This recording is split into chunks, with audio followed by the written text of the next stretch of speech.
Okay, my name is Frank, and I am an alcoholic, and through the grace of God and the program of Alcoholics Anonymous, I haven't found it necessary to take a drink or a drug since July the 25th of 2010. And with 11 more days, I'll have 14 years. And to me, that's a miracle. I have tried to get sober many, many times, and that all will go into that story, but finally, in 2010, it worked. To start off, my story does involve other things besides alcohol. My early part of my life did involve prescription drugs, which I abused, and later into other substances. So I apologize now, but I am an alcoholic. I've heard it said that if you want to know what it's like to get sober, go to hell and come back. And there's a lot of truth to that. The thing is, all the hell was right up here. It was all of my thinking. So to begin with, I was born here in El Paso back in 1947. I moved to New Mexico, right outside of Canutillo, and grew up there on a farm. I had two older brothers. My father was a farmer. My mother was a housekeeper. Of course, with three boys, she had a lot of work, a lot of food, a lot of ironing, and thankfully, she is still with us today. She's pretty close to 104. In October, she'll reach 104. Needless to say that out in the farm, you grew everything you needed. And there was no reason to really go anywhere else because you had all the food that you needed. You would go to church and occasionally go get staples. But it was kind of idyllic for my brothers and I. We did a lot of farm labor, and we didn't know any different. It was good for us. About the time puberty set in on me, things started to change. And I will go ahead and say this now. I am gay, and it is part of my story that I'm going to tell. It's not really necessary that everyone know that I'm gay, but it is part of my story. So I'll put that out there. When puberty set in, my sexual feelings were mixed, and I didn't understand it. And I had two older brothers as role models, and they were role models for me all through my life, and I continue to this day. So I knew it wasn't right.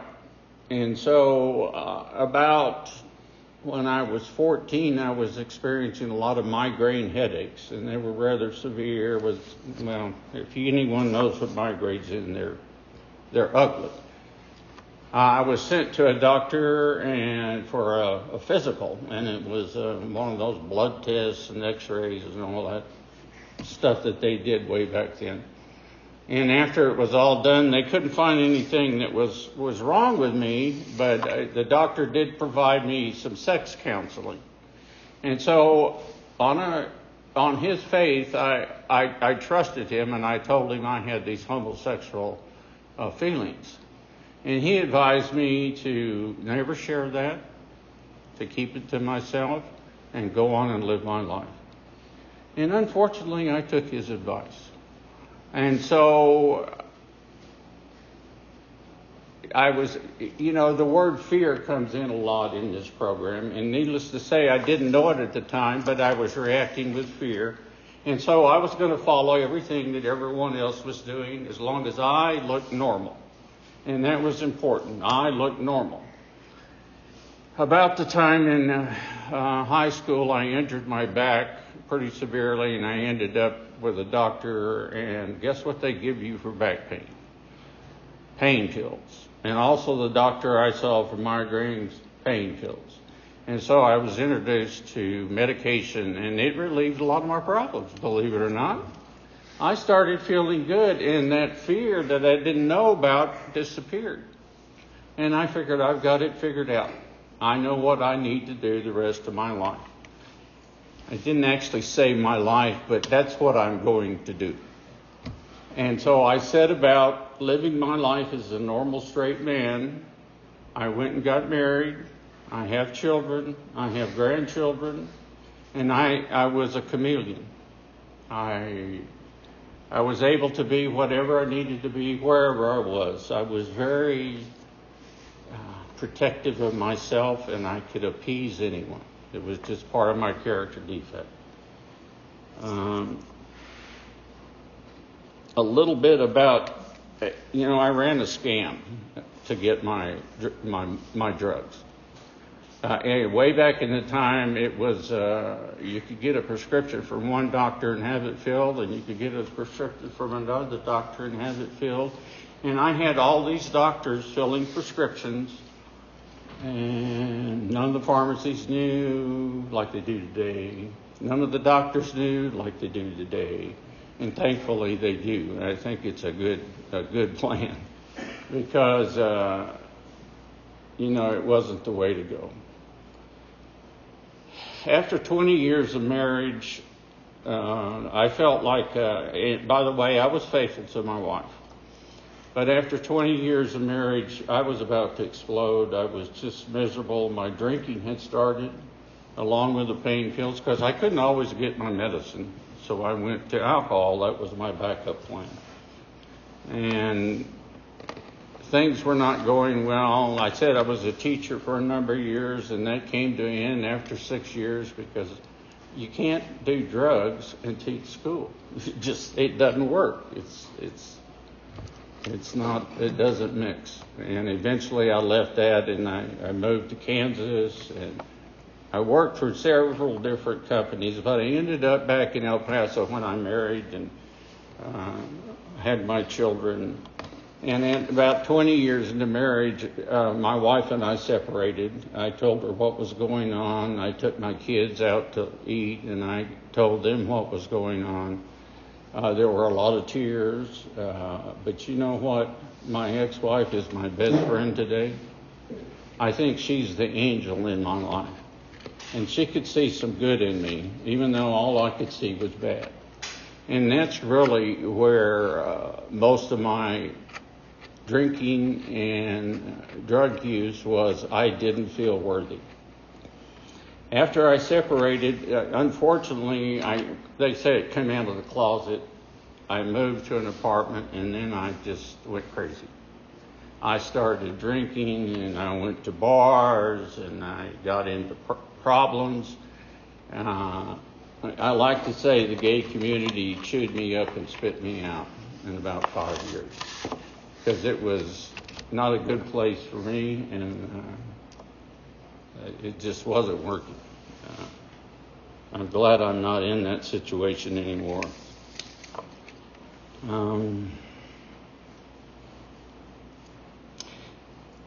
During my times of drinking and drugging, there were a number of occasions where I tried to kill myself, commit suicide. I was on a lot of antidepressants because I was depressed. Of course, mixing that with alcohol didn't help one bit. It only made it worse.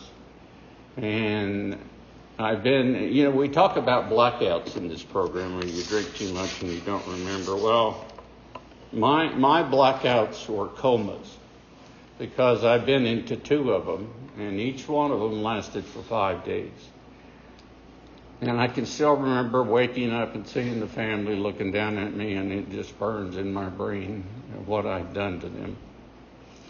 I made a commitment after my last coma that I wasn't going to try to kill myself anymore, but I'll just go on drinking.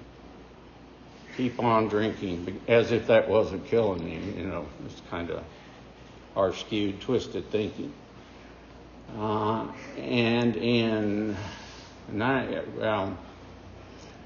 From about 2005 to 2010, I was pretty much drunk constantly. It wasn't a day that I didn't drink. I had a drink on me wherever I went. I somehow was functioning.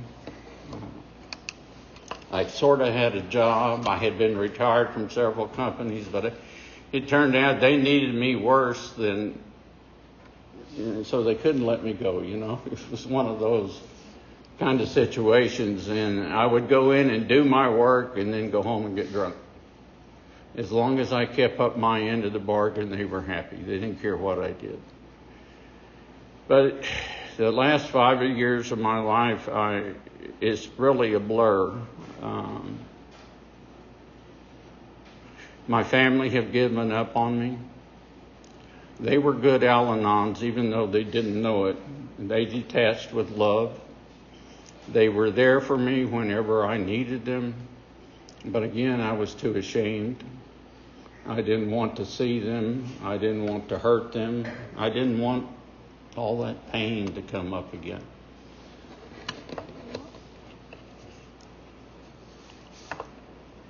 During one of those comas, the last one, I had signed a living will and a DRN outside of the hospital before all of this happened. And by the way, I didn't go to jails or institutions. I ended up in hospitals and in emergency wards and in comas. And the last time my ex-wife was there, she actually had my DRN, and on the 4th day of the coma, they came in and they requested it because they wanted to unplug the machine. And unfortunately, my ex-wife said, well, I can't find it. Can't find it. And she knew exactly where it was. But she was praying, and the rest of my family, and the 5th day I did come out of it.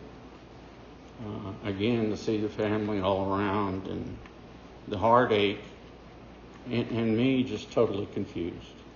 I didn't know what to think. I couldn't feel happy. I couldn't feel sad. I was just drunk. I had this obsession in my mind that I had to feel different. And that obsession has been with me ever since I could remember. There was always something in me. I need to feel better. I need something. And once I get that something, I'm better and everything's happy. But then I need more. And then I need more. And it was the same way with the drugs, just like it was with alcohol. So in 2010, the last few days of my drinking, I wasn't really able to walk. I had to crawl in the apartment. I'd fallen so many times. I've had several concussions. I've lost 50% of my hearing due to falling. And it's all alcohol related. So I have a partner, and he was in the house at the time, and because he has another house, and that's why I say that. And I told him I was crawling to the bedroom, said, I've taken some pills and I hope I never wake up, and I went to bed. Well, he took it that I was committing suicide again, and bless his heart, I'm glad he did, because he called EMS, and they came out and woke me up, and I was a mess.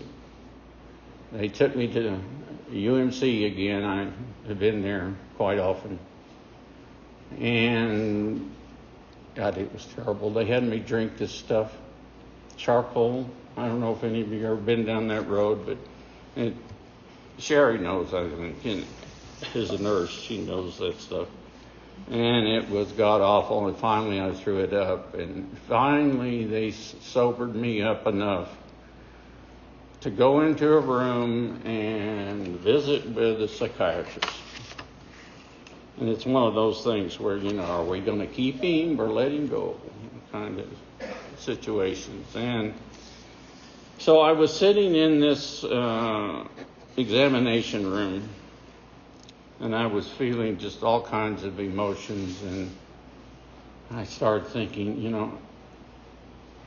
where am I going to go? What am I going to do? I can't go back out there and drink, but I can't imagine not drinking. And I looked up to heaven and I said a little prayer, God, I need help. I don't know what to do. Now, we hear about certain spiritual experiences by members in our room, and I'm not going to say I received a spiritual awakening, a spiritual vision and everything went crazy, but all of a sudden I felt peaceful. something I hadn't felt in forever. This kind of feeling was all absorbing. I felt warm. I was in one of those cold examination rooms, and I looked around, and it wasn't threatening. I was at peace once in my life, and I didn't know why. I was kind of messed up, kind of confused. But I knew I liked it. And I knew that they hadn't given me some magic drug, because I knew exactly what they'd given me, that charcoal shit. But I didn't want to tell the psychiatrist, because I figured they certainly would lock me up now if they found out about that. And so I kept quiet, but the psychiatrist did come in, and I was at peace. I was calm.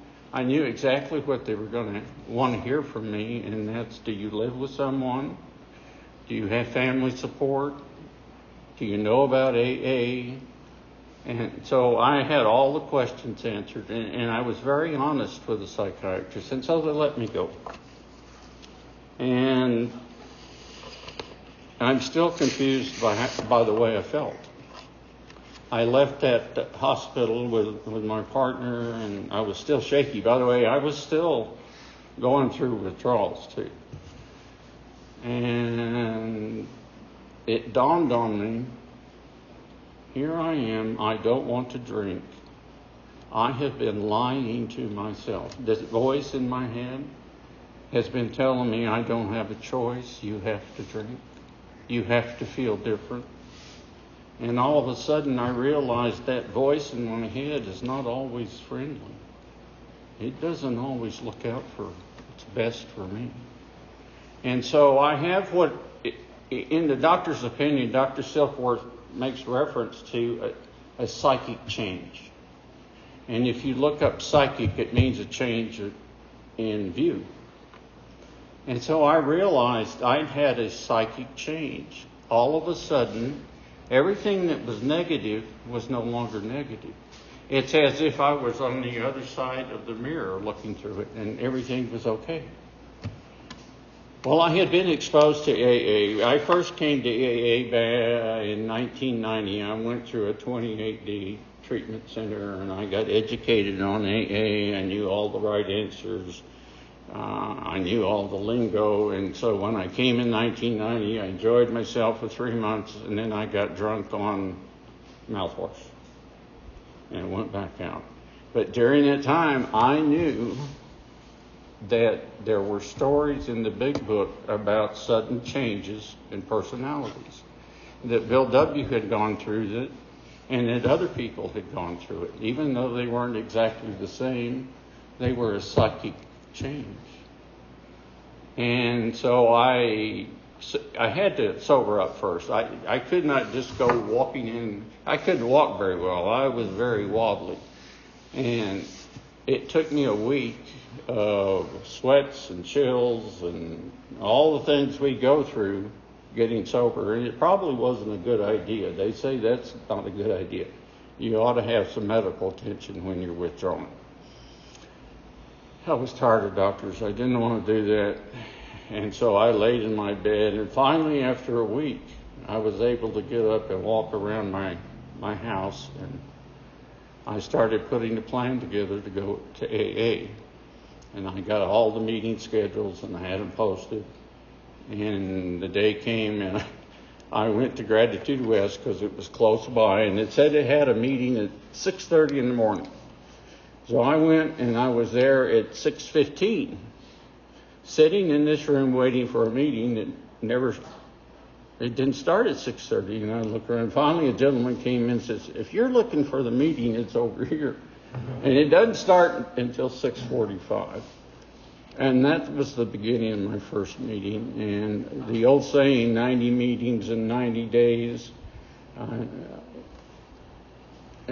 I did more than that, and I'm not going to try to impress anyone, but I went to AA every day, and I went to several meetings every day. I threw myself into the program. I needed to understand what was going on. I started reading the big book with honesty. You know, they say we need to be willing and honest. I started to do that, and it works. I got a sponsor, and the first thing the sponsor said was, when we met, he opened the big book. Excuse me, I have a runny nose.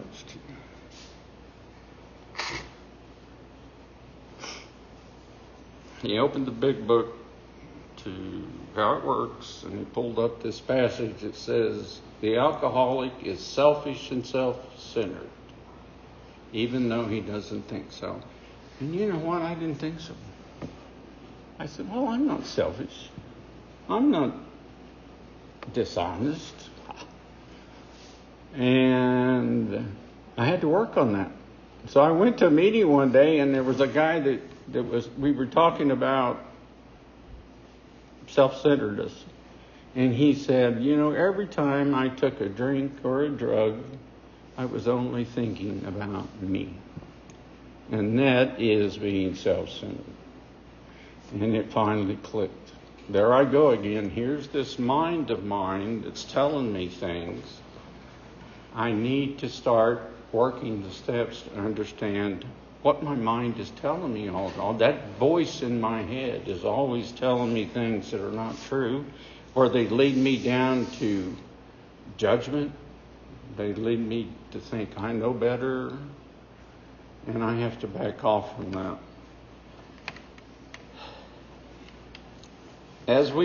My sponsor wisely knew that I was on step 4. And I say that because I realized that in that hospital, in that emergency room, I admitted I was an alcoholic and that I needed help, and it was answered, and I believed in a higher power all of a sudden. And by the way, it's God. I say higher power because I don't know. I call it God. And so step 3, I immediately started praying, because it finally dawned on me that a power greater than my God had answered my prayers, and that he had relieved me of that obsession. How am I doing on time? Halfway. And so step 3, I started praying and asking for guidance, just as it was suggested in the rooms. My sponsor didn't tell me exactly what to say. He said, bring up your own. But we started on step 4. My sponsor was very much into ego. You heard the word ego. That's your thinking. Everyone has an ego. That's how you think. But I didn't understand ego. I thought it was better not to have an ego, that you should shun ego. Anybody with an ego was too big for their britches and blah, blah, blah. So I never learned about the ego. So he had me started reading some outside literature on the ego. And I ended up with a book called The New Earth by Eckhart Tolle. And it opened my eyes to my ego. All of a sudden, I saw all of my fears, all of my thinking, all of my negative thinking were just my ego trying to keep me into control. I also learned that the only way you can be present is to be in the room right now. I also learned that the future never gets here. It's always just today. And that the past, you learn from it and you go on. The ego can be domineering. In my case, it kept me in alcoholism and drug use for so long because it was telling me I can't do it.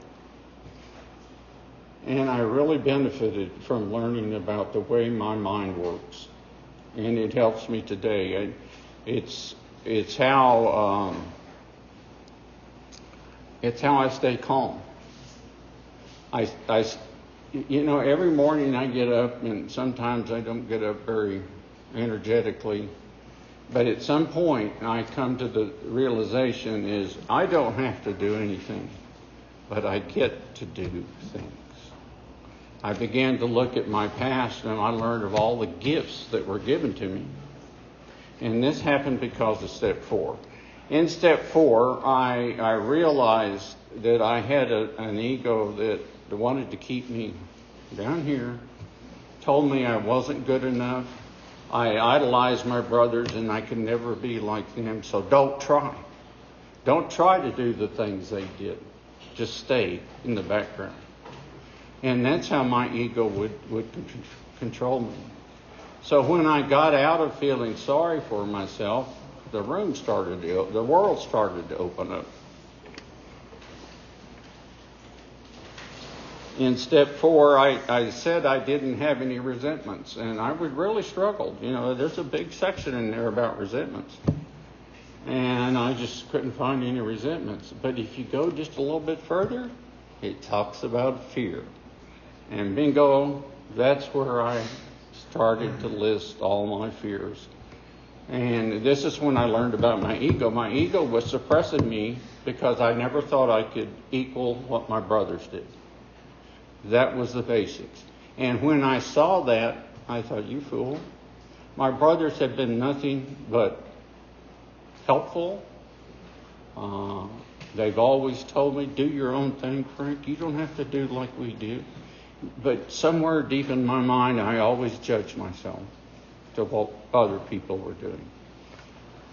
So I came out of that. And by the way, I'm standing up here talking, and this is not something I would have ever done. When I first came into AA, you're not going to get me up there. But after I've gone through the process I have, I see how important it is. And I stand up here with an open heart saying, God and this program, the spiritual steps of these programs, have created a new life for me. I often say that the 12 steps are the piece of the puzzle of life that I was missing. It just began to fit. I understood my ego. I understood my negative thinking. I also learned that not everyone wants to know what I think. And there's a power in that. That's kind of relieving, I don't have to go get in the middle of everyone else's business and create chaos. I can sit back and let them do it, and to me, that's power. So in the 4th step was eye-opening. The 5th and 6th step, I'm not going to get up into very much because my sponsor didn't really take me down that road. I mostly worked the 5th and 6th step on my own because there's not a lot in the big book. And I did the 12 and 12 and I did some other readings. And I still today am aware of character defects and what they can do to me, and I pray to have them relieved. The 10th step is really where I do a lot of my daily work, because that's where I stay aware of my thinking. Am I thinking negative? Am I afraid? And once I can identify that, I can let that go and know, I'm here today. I've received a blessing in having the obsession to drink removed, and I have to be grateful. And I want to be grateful. So here comes the 9th step. The major people I had to do my 9th step with was, of course, my ex-wife and my daughters. But it came to my 2 brothers. Now, they have no idea that I'm going to do an amends with them because, they just don't know.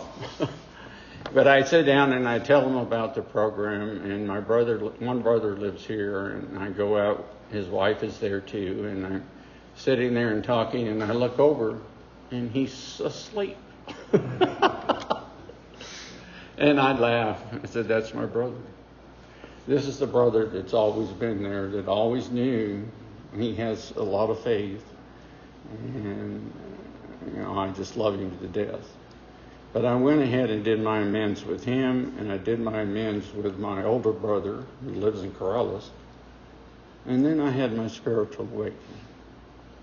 This is when I felt the load of all of my fears kind of leave my shoulders, and I felt good again.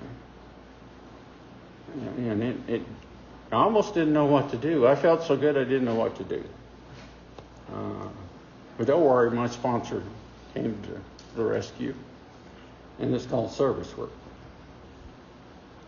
Now, service work has been important in my recovery.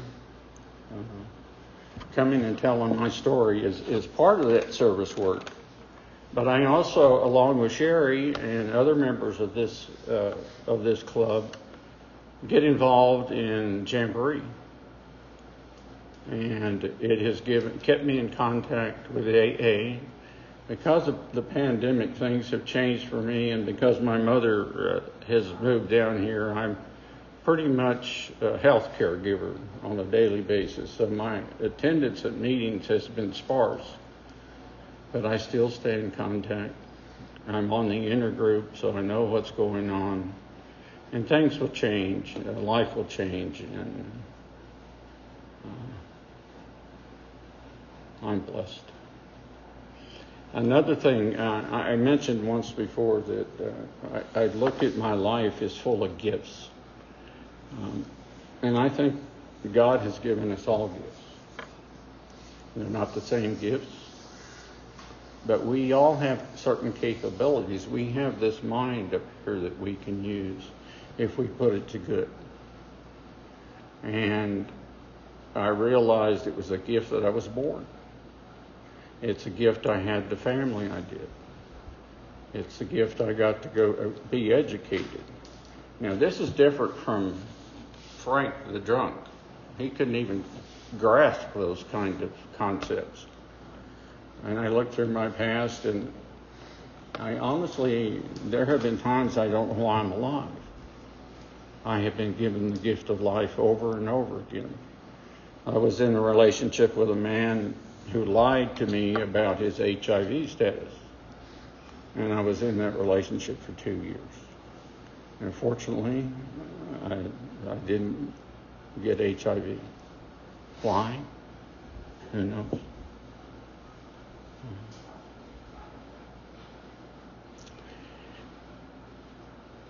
It's not easy coming up here and talking about things like this, but I know it's important to express what someone else might be going through or can identify with. And really, it's the fear. I boiled down to everyone that walks in that door for the first time is full of fear, and they don't know it. And it's coming into these rooms and hearing someone else talk about their experiences that they can relate and maybe see how this program might be beneficial to them. I'm not a long-winded speaker. 30 minutes is pretty good for me. Have I made 30 minutes? All right, guys. I'd gladly answer questions if anyone has questions. Feel free to, but I do appreciate you letting me talk. Thank you, Frank.